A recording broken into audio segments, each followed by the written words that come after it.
Hey everybody, and welcome back to another Ice Age 2 video. It's Sunday, so this is your second lockdown loco video this week. Don't worry about the other videos, they are coming, they take a bit longer to do. And we're still going to do a live workshop. We should definitely be able to do that very, very soon. Once we've got all the equipment ready and we're good to go, then that will happen. So we've got to pick a loco again first, which means grabbing this wheel.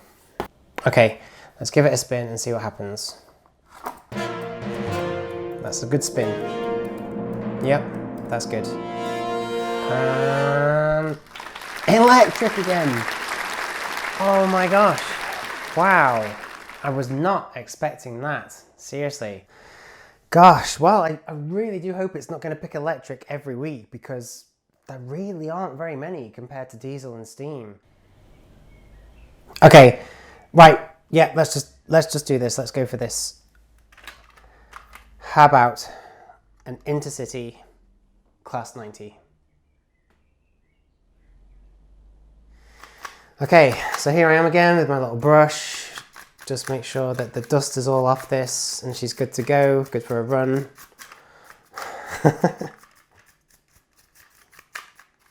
I can't believe that it's landed on electric again.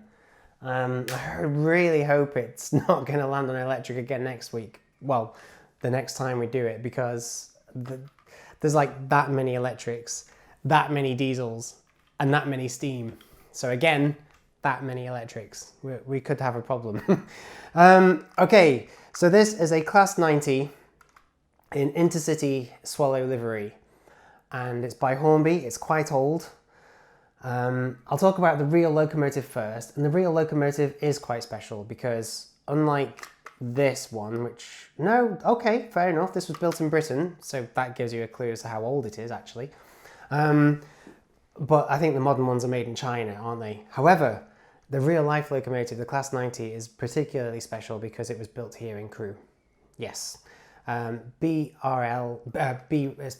it? B-R-E-L. Brel of Crewe, British Rail Engineering Locomotives, or Limited or something. I'm not too sure what it stands for. I should know what it stands for. I shall look it up and put it on screen.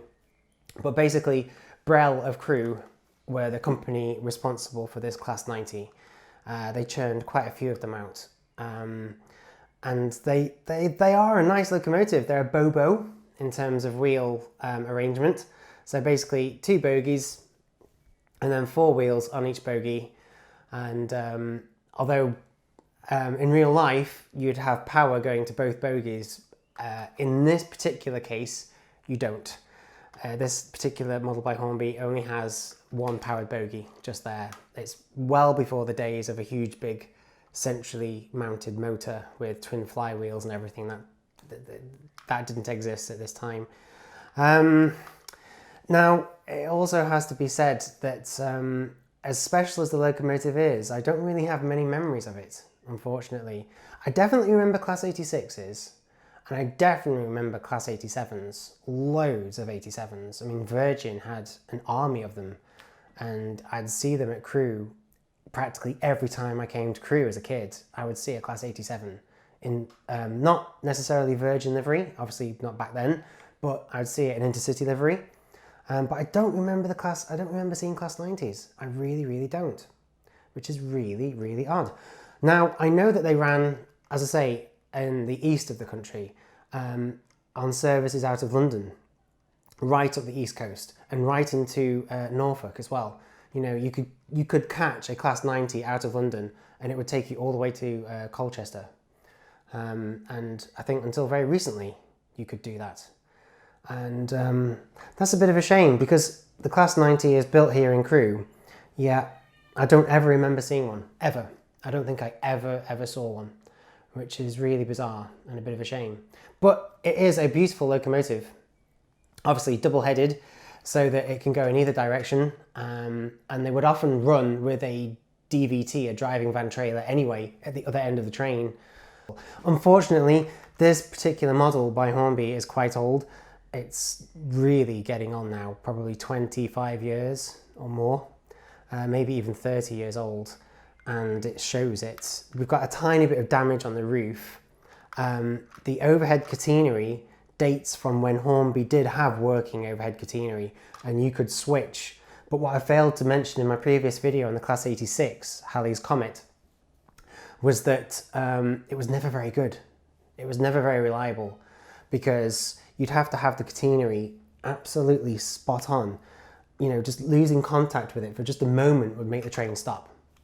And over the years, that got so annoying that they just, you know, forget this. It's a nice idea at the time, really, really quirky, but in practical terms, not very practical, not very good, quite unreliable. So nowadays, 99% of overhead catenaries you see will be fake.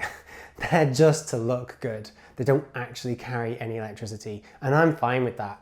Honestly, the technology now means you can have cool little LEDs on the pantograph that spark randomly and make it look like it is making contact. So yeah, I mean, in a way it's a shame it's all fake now, but if the train runs better and you get a nicer end result, I'm fine with that. I think it's worth doing. What do you think? What do you reckon? Please do let me know your thoughts in the comments below. As ever, with models from this period, there's a little switch that allows you to pick between overhead catenary and track only. So I definitely recommend picking track only. Okay, sorry about the little interruption. The camera equipment was getting hot, and so we had to let it cool down before we could continue. But here we are. We have a Class 90 by Hornby in Intercity Swallow livery. Let's see what the wheels of fate dictate in terms of rolling stock she's got to haul. Okay, is it still filming? Right, let's see where it lands.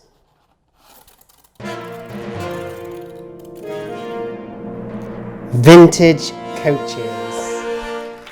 Vintage coaches. Do you know what? I think I'm absolutely fine with that. It's going to look a little bit odd. And again, the purists are going to be up in arms.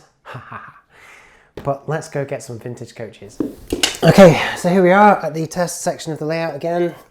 Let me just get rid of some of this dust and stuff from the garden. Okay, so I've got myself a railer as well, which should help because we've just got so many coaches. In fact, I'll probably put the coaches on first, to be honest. So if I just get it set up that way, and then, oh, that's, didn't help at all there, did it? Okay, that's better.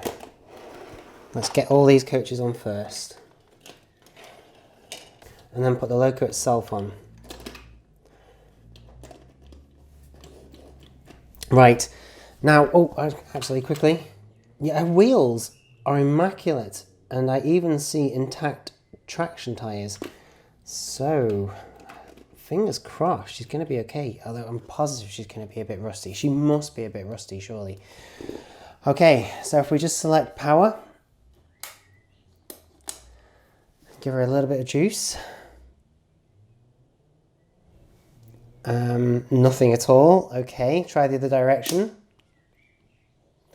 Okay, maybe the switch. So if we try now. Oh, yep. Give it a bit more. Oh, gosh, she is rough. She's being woken up after a very long sleep. Ooh. And give her some more again.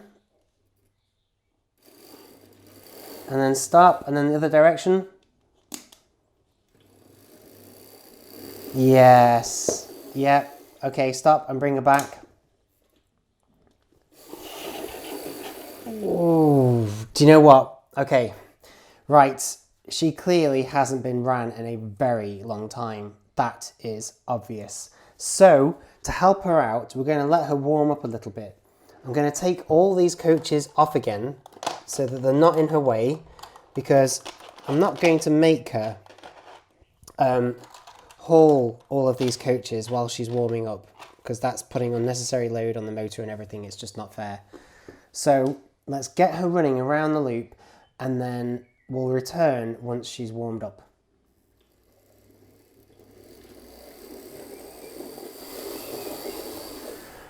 Okay, 3, 2, 1, 3, 2, 1. Okay, apologies folks.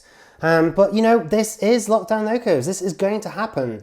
She literally hasn't ran for years. A very, very long time. I don't know how long. 3 years, 5 years, 20 years. I don't know. But it's been a very, very long time. And so we had to warm her up first. She's been running around the loop for ages.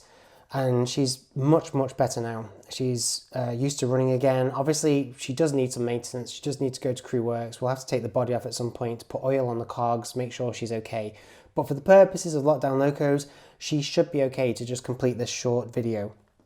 So I'm just going to use the railer right behind her to put all these coaches on again.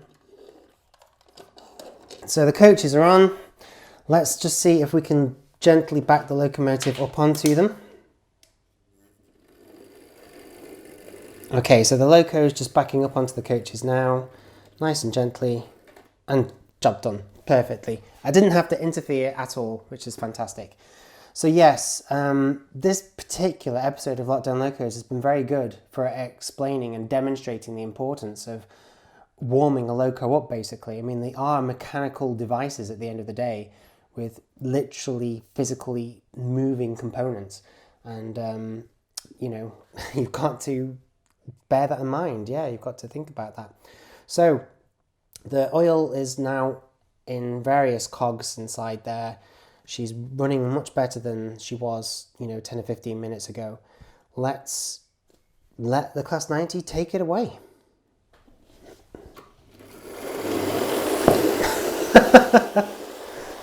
Aww.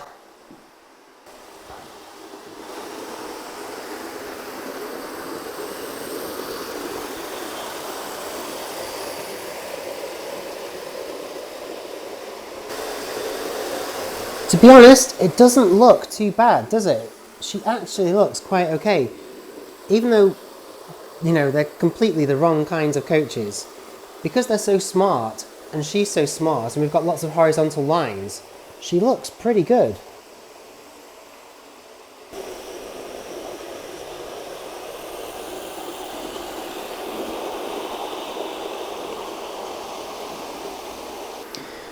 Notice the Lego Technic crane hoisting the cable up in the air there. It's for the lighting rig, and the battery pack I was using to charge the smartphone. So here she comes again. And again, I am very impressed. She's doing a fantastic job. We have to bear in mind that she's really getting on. And she hasn't ran in ages. Okay, so winding down the power. Easing back, easing back, easing back. Easing back. Look at that now. Do you know, that's really impressive. Considering, I mean, I know I said this about the Class 86, but considering her age, and that she's not been ran in like forever, she's done a really, really good job. I think it looks really smart, especially in the Intercity Swallow livery. And even though these period coaches are definitely not the correct period for this particular locomotive, they do look okay. They do look pretty smart. You just have to imagine that it's some sort of heritage tour or something. Imagine it's a charter special, you know, and then suddenly it's not too bad. But all things considered, you know, the craziness that is Lockdown Locos, I think I'm very impressed indeed. So, episode 5 of Lockdown Locos. The star of the show is a Class 90. Hey peeps, I hope you enjoyed this video. Feel free to leave a comment, please give it a like, and if you haven't already, be sure to hit that subscribe button. Thanks for watching.